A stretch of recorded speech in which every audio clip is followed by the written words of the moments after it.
Hi, it's Wyndham. I'd like to share with you today an excerpt from the book I'm writing. If you follow the channel or you read any of my other posts, you'll know that I talk about the 2-4-6 framework. It's 2 beliefs, 4 pillars, 6 essential elements.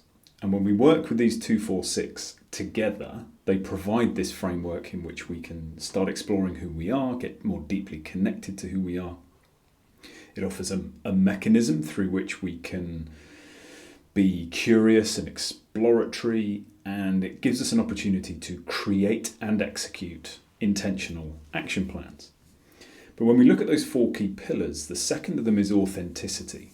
And I would like to share with you what I've written, at least the start of what I've written about that authenticity pillar.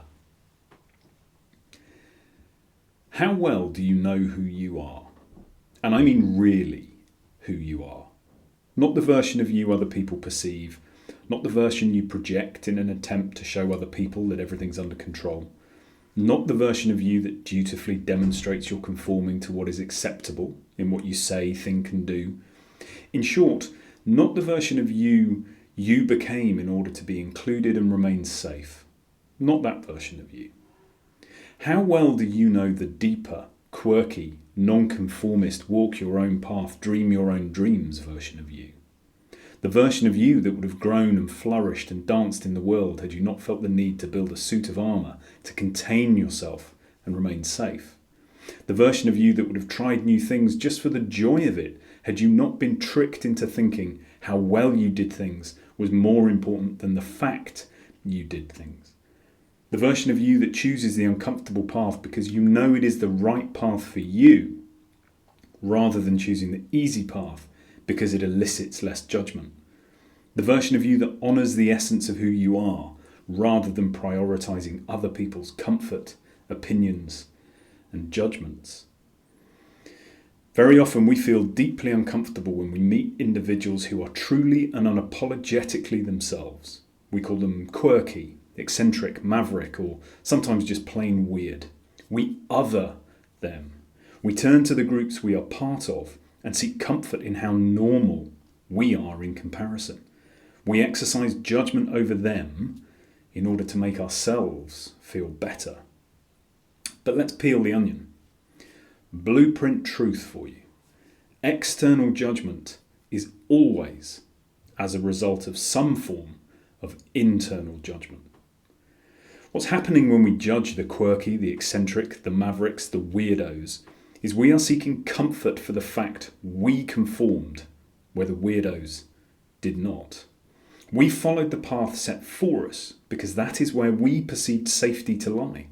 When we meet people unapologetically being themselves, we are actually meeting people who disprove the idea we have to conform to remain safe. That sense of needing to conform can be so strong, we judge the deeper thoughts we have that seem to betray the tightly controlled boundaries of the explicit, implied, or assumed inclusion criteria of the groups we are part of. We judge the deeper desire to release our inner weirdo. We judge ourselves to be unworthy. We judge ourselves because we compromised. We judge ourselves for pretending. We judge ourselves for daring to consider something else. We judge ourselves for not being courageous enough to create what we want. We judge ourselves for not being good enough.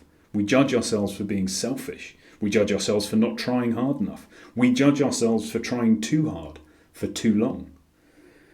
Yet we are conditioned into a sense of conformity.